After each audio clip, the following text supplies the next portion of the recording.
joining us now to discuss that very topic is Gregg Wrubell. Greg, welcome to Greg. The set high above the Orleans floor.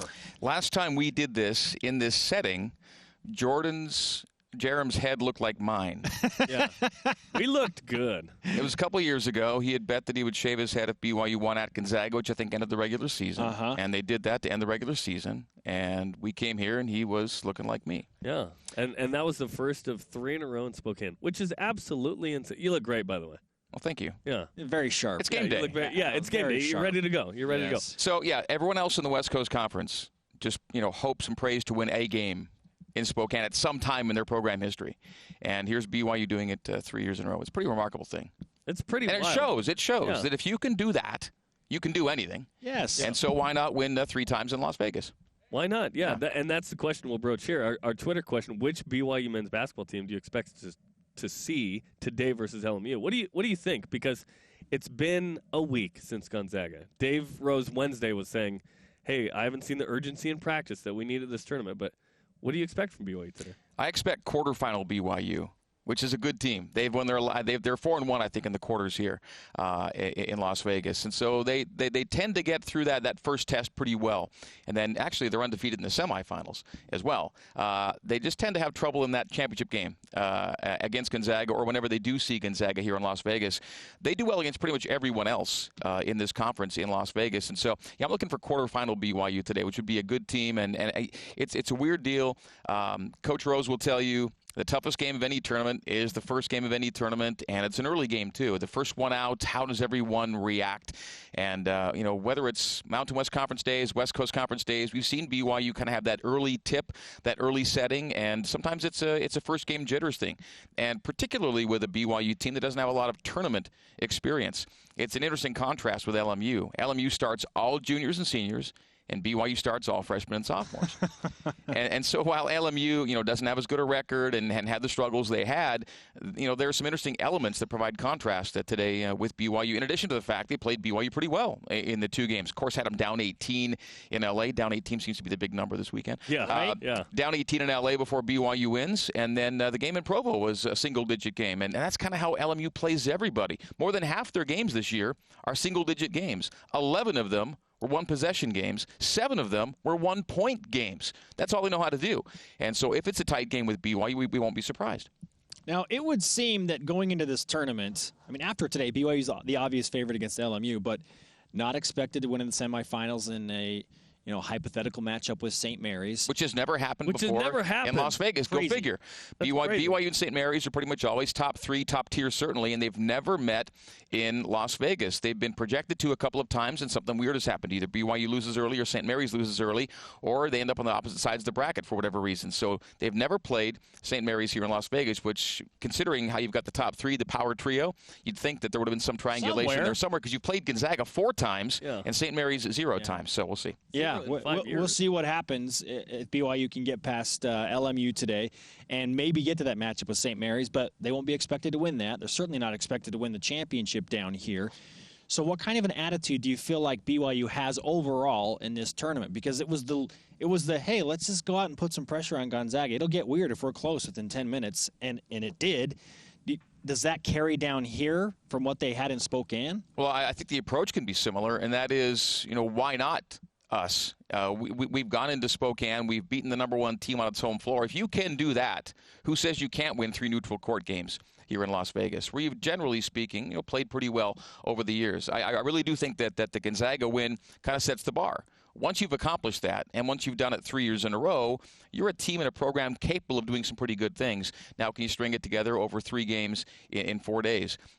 They shouldn't be afraid of anything or anybody at this point. It doesn't get more intense or hostile or imposing than the number 1 team on its home floor, leading 18-2, and the roof going, getting blown off. It was wild, and to battle back from that says a lot about you as a team, as coach, players, program, and we keep we keep ticking off the years, right? Now it's 16 years since BYU last won a conference tournament in Las Vegas, and there's always that hope every year was, well, maybe this is the year, and why? And I think, again, the Gonzaga win gives everyone that why coming into Vegas this time. This is the least likely year to do it in the past past several years. So it makes sense to do it this year, right? Why not this year? Maybe it would happen, right? Which is crazy. My biggest concern with trying to win 3 games in 4 days is the lack of points from the bench. The bench is producing in other ways.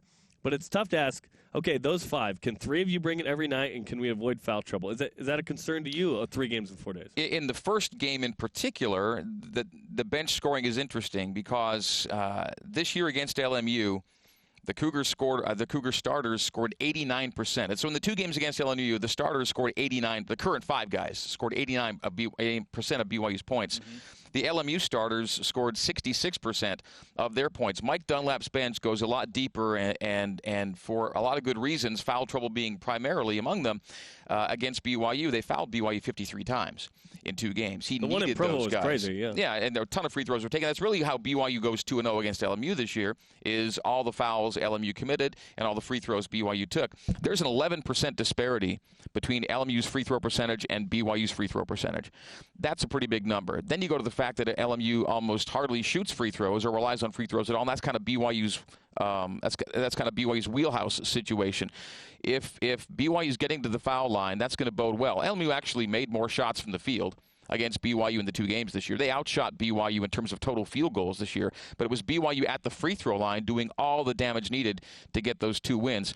And so, yeah, you want to see how many of Mike Dunlap's guys is he having to play because of foul trouble, and how often are those fouls turning into BYU free throws. But, yeah, I think if you were to look at 3 days over a 4-game scenario, yeah, bench depth would be a concern, a natural concern, just because of how much is coming from those starting 5. Dave Rose said this week we need to have more guys playing well. He said your best guys have to play well, certainly, but we need more guys playing well. And I think they had, 24 bench points in the past weekend, Portland, Gonzaga. Hey. You'll take that over 6 over the previous 3, right? So, yeah, it's a start and an indication that the talent is still there to contribute as needed, and I think BYU will need it, clearly, try and win 3 and 4. And Gregg Wrubell, the voice of the Cougars, you listen to him today on the BYU Radio app and on BYU Radio. Yeah, and playing well is the key. I've been talking about they don't have to score points per se, but they need to do what happened in Gonzaga, which there weren't a ton of bench points in Gonzaga, but they played well off the bench. 2 of the top 3 plus-minus guys in Spokane, Corbin Kaufusi, Davin Gwynn. Corbin was Defense top rebounds. Corbin was tops in plus-minus. Nick Emery was second. Davin Gwynn was third.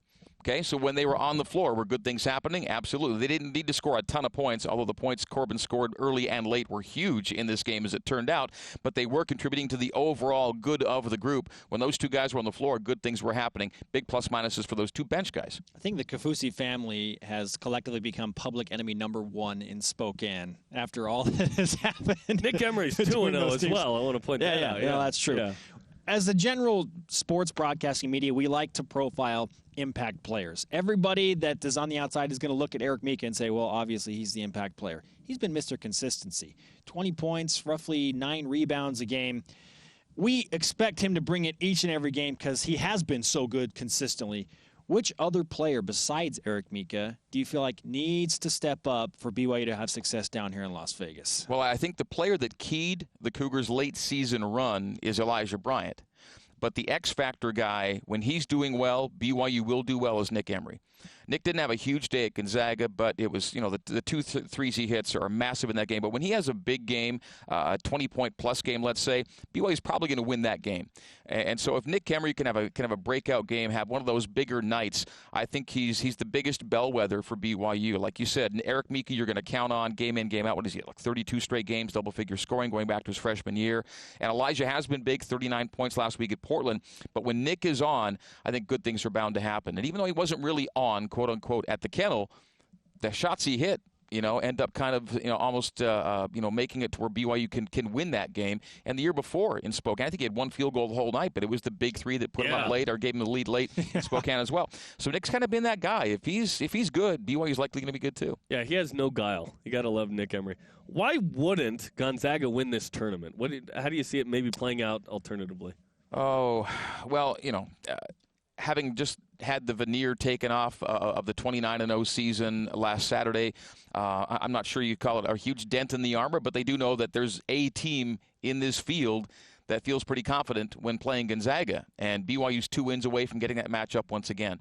And so, the alternate reality might be one where Gonzaga faces up with their now nemesis here in Las Vegas. Although they've handled BYU well here in this venue, it's clearly a team that matches up well against the Zags and has a ton of confidence when facing them. And St. Mary's ends up being a tougher matchup for BYU than Gonzaga. So it's like, if you could just get to Tuesday and play one game, now maybe you have a shot. Before this season, BYU had played St. Mary's pretty even. I think BYU might have even won 3 of the previous 5 meetings coming into this year before the St. Mary's sweep this season. So it hadn't been the biggest handcuff, but the 2 games the way they turned out this year, I think BYU would have something to prove if they were to face up with the Gales on Monday night. I think they'd welcome it too, certainly. Yes. And interesting, the last time they were projected to meet in the second round, Portland ended up upsetting St. Mary's, and that's who St. Mary's has tonight, right? They get the Pilots, although they'd be in a much different situation relative to expectations to win. But, how exciting is it for the Pilots, having gone months without a conference win, to come in here last night and do what they did, and that's what March is all about. Yeah, happy for Terry Porter as a old school Blazers guy. That was fun to watch, and I saw you tweeted that out this morning, and I sent out another tweet that it never gets old to watch a team like that who's struggled so much have success. And maybe they have an edge going in. It's just like, look, we're supposed to lose by 20 plus to St. Mary's. Let's just roll it out there and see what happens. I talked to their assistant coach, Bob Cantu, in Portland before the BYU Portland game, and he said, really, our objectives right now, we just want to get to Vegas and win a game. That was their real objective, and they accomplished that. Now, not to say they wouldn't take another, but that's something that they can kind of hang their hat on and say, guys, in a rough season, we lose our star, our captain, Alec Wintering, and we found a way to give ourselves something positive, to go into the offseason with. And so good for them. And, BYU's got to get the white jersey thing going today, because the white jerseys were 0-2 last night here. And so let's go white jerseys. Yeah. Those are the technicalities that we need to pay attention to. Exactly. I sense that it's switching. Greg, it's great to have you with us. Once again, you can listen to him, the voice of the Cougars, on BYU Radio, the BYU Radio apps. He will be on the call between the Cougars and the Lions of LMU today. All right, man. Last time we did this on a game day, we got a BYU football win over Wyoming. So let's go 2 for 2. Let's party. No 5-yard Hail Marys today. I know that.